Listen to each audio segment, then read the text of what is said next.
Assalamualaikum warahmatullahi wabarakatuh. Perkenalkan, nama saya Khairunisa. Di sini saya akan memaparkan tugas UTS mata kuliah ICT Literasi. Di sini saya mengambil studi kasus penerapan teknologi informasi dan komunikasi dalam peningkatan pelayanan publik di desa.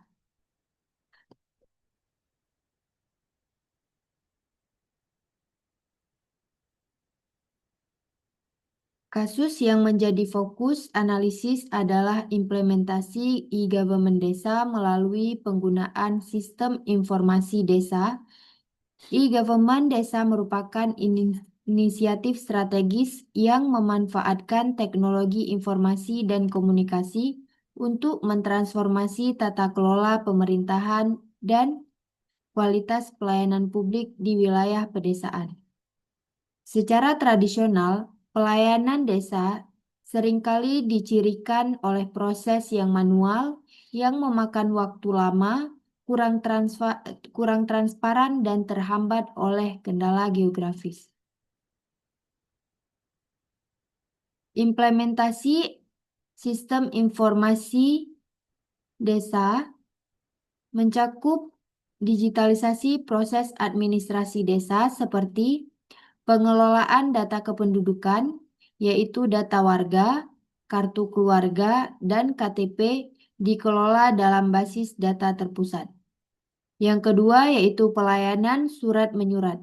Proses permohonan dan penerbitan surat pengantar atau surat keterangan dilakukan secara digital atau online sebagian. Yang ketiga, publikasi informasi, yaitu laporan keuangan desa, APBDes, program kerja, dan berita penting dipublikasikan melalui website atau media sosial.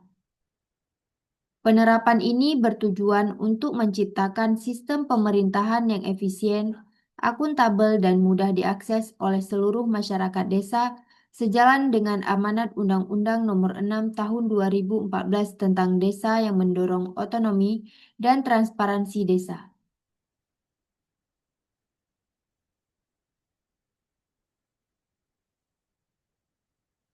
Relevansi dengan ICT literasi. Keberhasilan implementasi e-government desa secara mutlak bergantung pada ICT literasi. Relevansi konsep ini sangat krusial karena TIK hanya menjadi alat. Efektivitasnya ditentukan oleh kemampuan penggunanya. Yang pertama, bagi perangkat desa, literasi TIK adalah persyaratan fungsional. Perangkat desa harus memiliki kemampuan teknis untuk mengoperasikan, memelihara, dan mengamankan sistem informasi desa serta mengelola konten digital agar data warga terkelola dengan baik. Bagi masyarakat, literasi TIK adalah prasyarat partisipasi masyarakat harus mampu mengakses website desa, mengisi formulir online, dan yang terpenting memiliki literasi kritis untuk mengevaluasi keabsahan dan transparansi.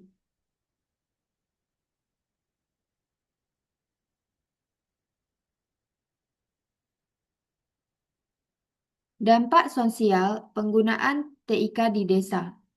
Peningkatan transparansi dan akuntabilitas.